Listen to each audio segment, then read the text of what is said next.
No partner is more essential than India.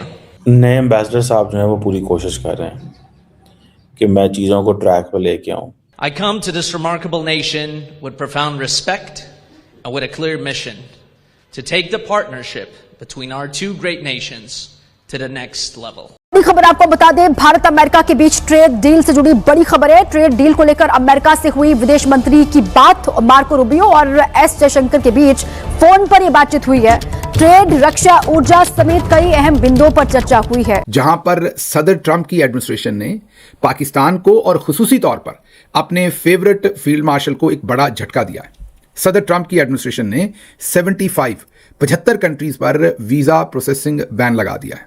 सबसे interesting बात यह है कि ये जो 75 मुल्क हैं, इनमें सदर ट्रंप के जो favourite field marshal Asim Munir हैं, उनके मुल्क पाकिस्तान का नाम भी शामिल है। My God! इससे भी ज्यादा इंटरेस्टिंग बात यह है कि सदर ट्रंप के जो सबसे फेवरेट फील्ड मार्शल हैं, जो उनके सामने तश्तरी में मिनरल्स और सब कुछ रखकर बिल्कुल हाजिर जनाब खड़े हैं, गजा की फोर्स हो या सब कुछ हो, बिल्कुल लेट गए हैं मुकम्मल तौर पर, उनके मुखालिफ मुल्क इंडिया, उसका नाम इस लिस्ट में शामिल नहीं है, लेकिन पाकिस्तान का नाम इस लिस्ट में शामिल है। कलील मुद्दत में तो हमें नाकाम और फेलियर इसमें दिखाई देता है। इंडिया का भी समझ नहीं आ रही कि क्यों नहीं है इंडिया इसके अंदर। प्रेसिडेंट ट्रंप के खानदान की जो कंपनी है और उनके दोस्त की जो कंपनी है, उनका बेटा और हेड यहाँ पाकिस्तान में आया हुआ है और प्राइम मिनिस्टर से मिल रहा है और फील्ड मार्शल से मिल रहा है। इस दौरान वहाँ पाकिस्तान के खिलाफ ये एक्शन हो जाए। And India are bound not just by shared interest, but by a relationship anchored at the highest levels.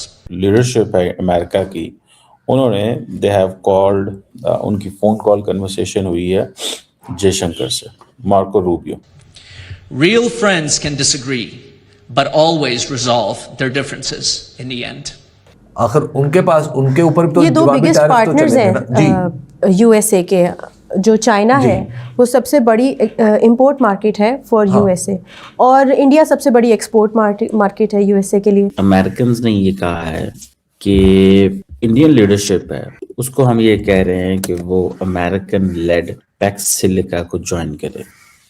Pax Silica is a US-led strategic initiative to build a secure, prosperous, and innovation-driven silicon supply chain.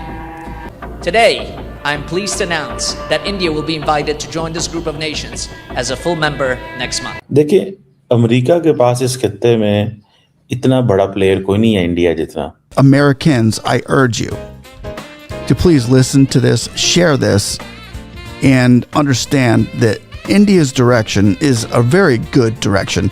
The Hindu majority over there, amazing people. Now, the Trump administration is basically revisiting everything. पहले की तुलना में बिल्कुल विपरीत बयानबाजी जो Sergio Gor ने की है।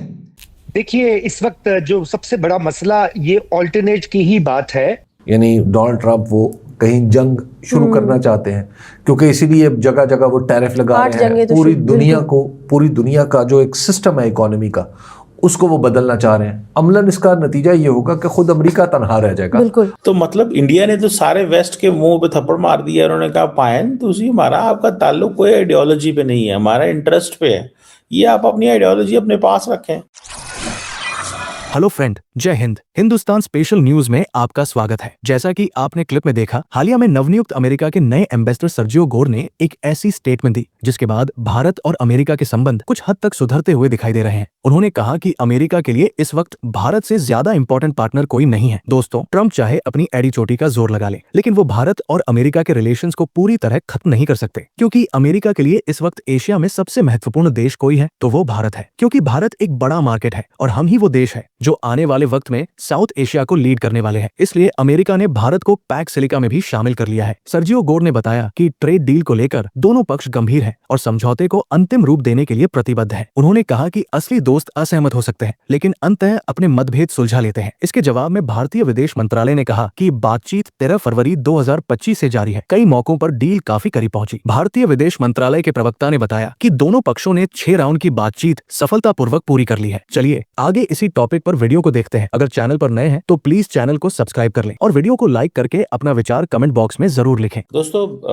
जैसे ही अमेरिका के नए एम्बेसडर भारत आए हैं, उन्होंने आते ही secretary of state Marco Rubio की कॉल करा दी जयशंकर से। तो उससे सीधा सीधा मैसेज ये जाता है कि भाई साहब मैं यहाँ पे I am something, I am not an ordinary person.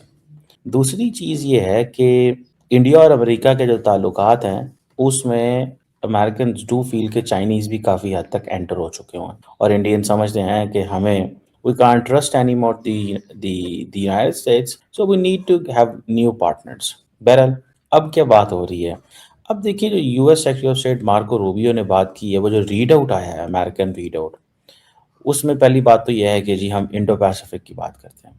दूसरी बात यह है कि एडवांस स्टेज पे जो न्यूक्लियर एनर्जी है वो देखना है। अच्छा, ये चीज़ इम्पॉर्टेंट है कि ये अमेरिका और इंडिया जो है उसका सिविल न्यूक्लियर कोऑपरेशन तो बहुत पुराना चल रहा है, लेकिन ये चीज़ कहना कि advancement of nuclear energy for transforming India's bill, ये भी एक इम्पॉर्टेंट डिस्कशन है। और सिविल न्यूक्लियर कोऑपरेशन और कंपनीज, अमेरिकन कंपनीज ज़्यादा इंडिया आएंगे। अब सवाल ये पैदा होता है कि and then the most important thing is कि वो इसमें ये भी कह रहे हैं कि हमने क्रिटिकल जो मिनरल सप्लाई चेन है उसको भी देखना है। अच्छा, ये सवाल बड़ा इम्पॉर्टेंट था क्योंकि अगर इंडिया जो है उसको आप कर जाते पैक्स सिलिका में ना लेके आते तो फिर इंडिया आपका कैसा पार्टनर होता, कि ये ऐसा पार्टनर है कि जो आपके जो मेजर स्ट्रेटेजिक इनिशिएटिव है उसका ये हिस्सा ही ना होता। तो उन्होंने क्या किया, उन्होंने कहा जी ठीक है, सो इनको इंगेज किया गया दोबारा। बेसिकली अमेरिकन को गुस्सा है। अमेरिकन, जैसे मैंने आपको पहले कहा ना कि अमेरिकन चाहते थे कि इंडिया हमारा एलाय बने, जैसे यूरोप एलाय है। इंडिया कहता है जी मेरी जो पॉलिसी है उसमें हम अलायंस नहीं बनाते, हमने किसी के लिए मरना नहीं है। अच्छा, ये चीज़ वो समझते हैं कि ये कैसा है, मतलब मुल्क है कि हमें इनकी समझ नहीं आई। वो मतलब दे हैव दिस व्यू ना इंडिया के बारे में। अमेरिकन समझते हैं कि ये तो चाइना सेंट्रिक क्या करते हैं, ये चाइना सेंट्रिक तो उन्होंने कुछ भी नहीं किया हुआ, स्वाय अपने ताल्लुकात चाइना से बेहतर करने के अलावा इंडियंस ने कुछ नहीं किया।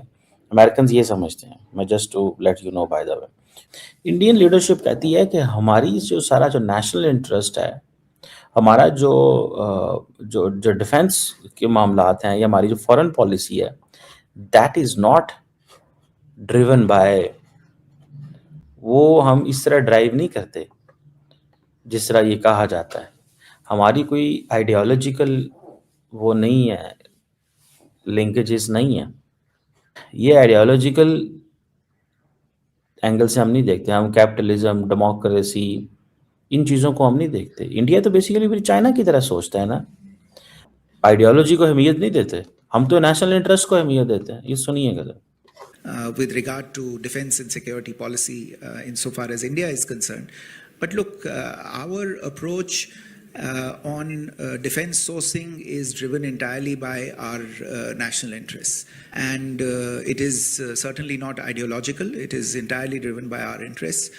We have a process in place that sets the requirements that we have at any given time, and we look at where in the world, if we are going to source it from outside, if we are not going to manufacture it domestically, then where can we source it from in the most convenient manner. But I don't think one is influenced by the other. उन्होंने कहा पाया जाए ना, हमारे लिए ये ideology matter नहीं करती, ये आइडियोलॉजी आपका मसला है, हमारे लिए इंटरेस्ट मैटर करता है।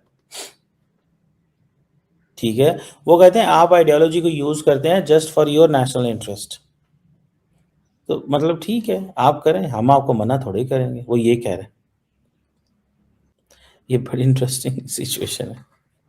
तो मतलब इंडिया ने तो सारे वेस्ट के मुंह पे थप्पड़ मार दिया। उन्होंने कहा पायन तुसी, हमारा आपका ताल्लुक कोई आइडियोलॉजी पे नहीं है, हमारा इंटरेस्ट पे है, ये आप अपनी आइडियोलॉजी अपने पास रखें।